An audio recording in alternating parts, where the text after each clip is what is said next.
Buen día.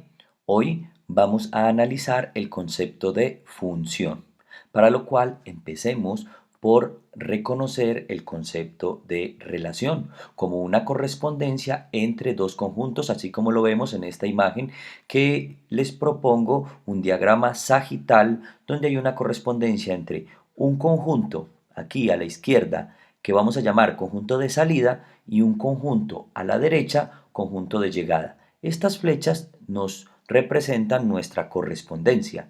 Entonces, a este primer elemento, 1 le corresponde el número 5.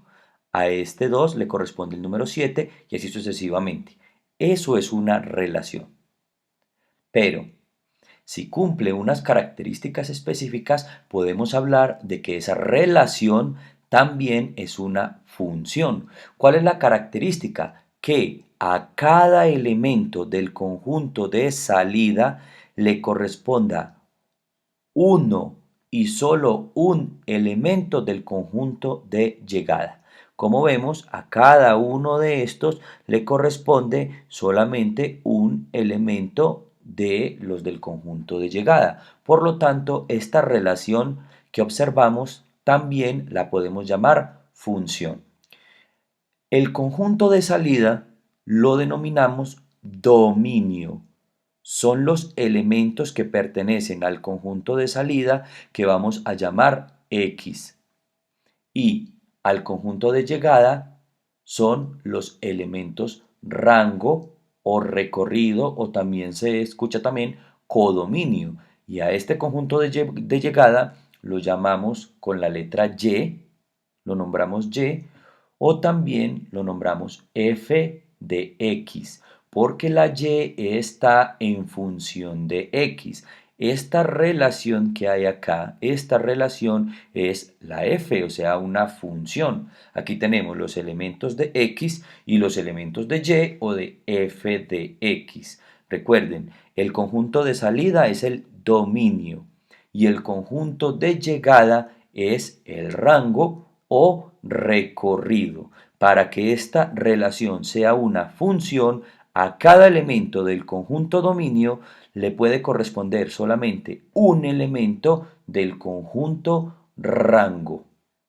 Aquí les presento 4 ejemplos de relaciones. De acuerdo al concepto que escucharon, ¿cuál de los 4 o cuáles de los 4 relaciones que se observan acá son funciones? Analicemos. Empecemos con esta primera relación. A cada elemento del conjunto de salida, a cada uno de los elementos le debe corresponder solamente un elemento en el conjunto de llegada. Pero vemos que aquí hay un elemento que no tiene imagen. No tiene imagen. Como no tiene imagen, entonces esta no la vamos a considerar función, porque hay un elemento que no tiene imagen. Pasemos a este segundo. En este segundo tenemos un elemento con su imagen, un elemento con su imagen, un elemento con su imagen. Entonces, cada uno de los elementos de este conjunto tiene solamente una imagen. ¿Qué pasa aquí? Que esta imagen pertenece a dos, ¿cierto? A dos del conjunto de salida, pero eso no es problema. Lo importante es que cada uno de estos solamente tenga una imagen. Así esa imagen sea para dos de los elementos del conjunto de salida. Entonces aquí tenemos nuestra primera función. Esta es función. Pasemos a esta de aquí abajo. ¿Qué vemos en esta? Que el elemento 1 tiene dos imágenes. Como tiene dos imágenes, entonces no es una función, porque cada elemento del conjunto de salida solamente puede tener una imagen en el conjunto de llegada. Pasemos a la cuarta y última. Si miramos, cada elemento del conjunto de salida tiene una imagen en el conjunto de llegada. Entonces podemos afirmar que aquí también hay una función. Tenemos entonces dos funciones que serían esta y esta. Estas dos no son funciones. Hablemos ahora de función inyectiva. ¿Qué es una función inyectiva? La función es inyectiva cuando a cada elemento del conjunto de llegada le corresponde un solo elemento del conjunto de salida, máximo un elemento. Entonces, recuerden que tenemos esta y esta como funciones. ¿Cuál de estas dos será una función inyectiva? Miremos que el número 4 aquí es imagen de dos elementos del conjunto de salida, por lo tanto, no es inyectiva. Pero si observamos esta, sí es inyectiva, porque al número 5 es imagen solamente del 9, o sea, le corresponde un elemento del conjunto de salida, al número 2 le corresponde un elemento del conjunto de salida y al número menos 1 le corresponde un elemento del conjunto de salida. Que aquí sobre un elemento, pues no hay problema. Dice que es como máximo un elemento del conjunto de salida. Entonces podemos decir que esta función es inyectiva. Hablemos ahora de funciones sobreyectivas, que nos dicen que a cada elemento del conjunto de llegada le corresponde por lo menos un elemento del conjunto de salida. Si vemos, recordemos que esta fue inyectiva, pero si vemos aquí tenemos un elemento que no le correspondió en este conjunto de llegada, no le correspondió un elemento del conjunto de salida. Por lo tanto, esta función es inyectiva, pero no es sobreyectiva. Si vemos este, al elemento 0 le corresponde 1 y al elemento 4 le corresponden 2. No hay problema que aquí correspondan dos elementos del conjunto de salida. Dice que por lo menos uno, que por lo menos cada elemento cada elemento del conjunto de llegada tenga un elemento del conjunto de salida. Entonces podemos decir que esta función que vemos aquí, esta función es sobreyectiva. Y por último, analicemos las funciones biyectivas. Una función es biyectiva cuando cumple que sea inyectiva y sobreyectiva al tiempo. Sabemos que estas dos fueron las que nos dieron función y esta es inyectiva y esta es sobreyectiva. Entonces no tenemos una función que sea biyectiva, es decir, sobreyectiva e inyectiva al mismo tiempo. Pero si miramos esta primera y le quitamos aquí este elemento, aquí tenemos una función que es inyectiva. ¿Por qué inyectiva? Porque a cada elemento del conjunto de llegada máximo le corresponde un elemento del conjunto de salida. Y a cada elemento del conjunto de llegada mínimo le corresponde un elemento del conjunto de salida. O sea, no sobra ningún elemento aquí en el conjunto de llegada. Entonces es inyectiva y es sobreyectiva al mismo tiempo. Por lo tanto, así como la tenemos en este momento, sería una función biyectiva. Las funciones se pueden determinar por medio de expresiones analíticas, como esta expresión que nos dice f de x igual f de x, recordemos que es el valor y, es decir, nuestro conjunto de llegada o rango. El valor y es igual a 2x más 3. Quiere decir que esta x puede ser reemplazada por cualquier valor del conjunto dominio x y vamos a tener la respectiva imagen en y.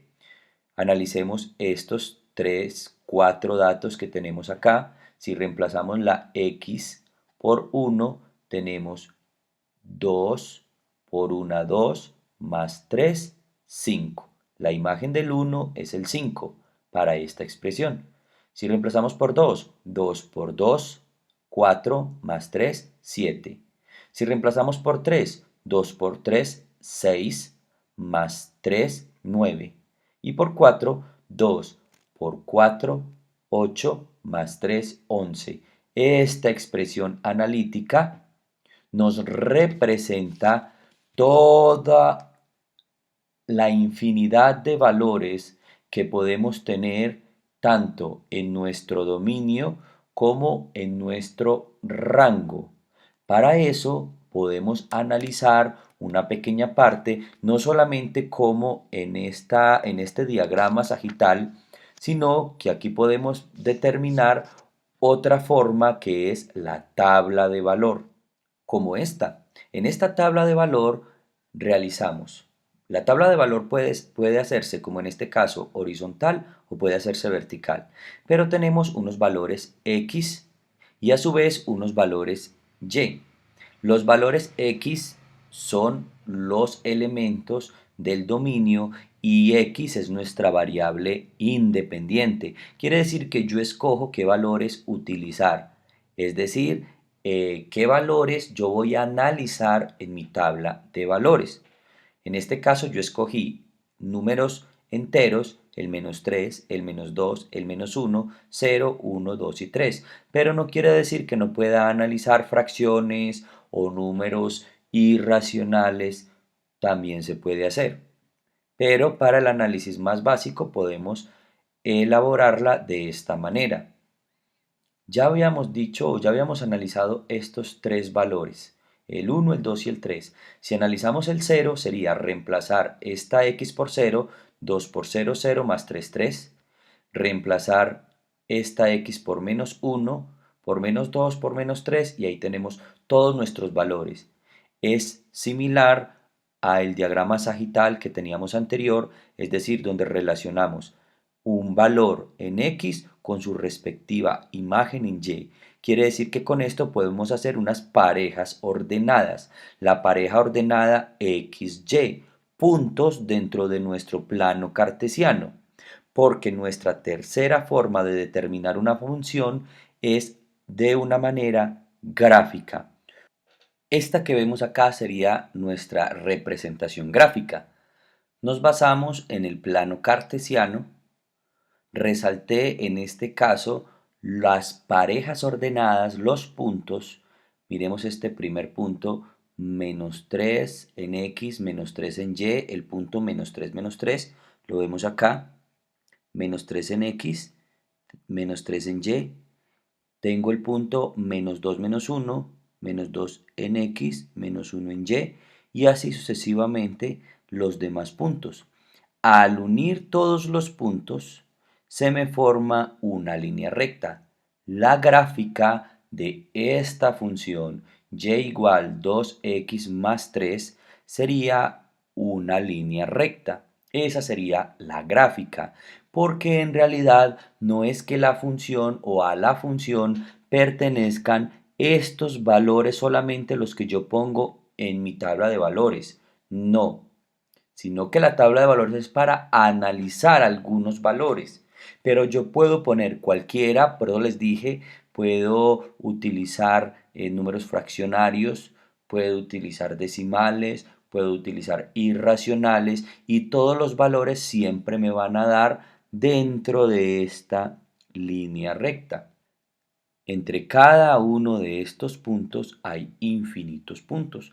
Por tanto, tenemos infinitos valores de nuestro conjunto de salida o dominio, como también infinitos valores del conjunto de llegada o rango. Existen diferentes tipos de funciones. Esto será tema para futuros videos, futuras clases. Por el momento, espero que la temática tratada hoy sobre este concepto de función les ayude mucho en sus estudios de matemáticas. Nos vemos en una próxima oportunidad.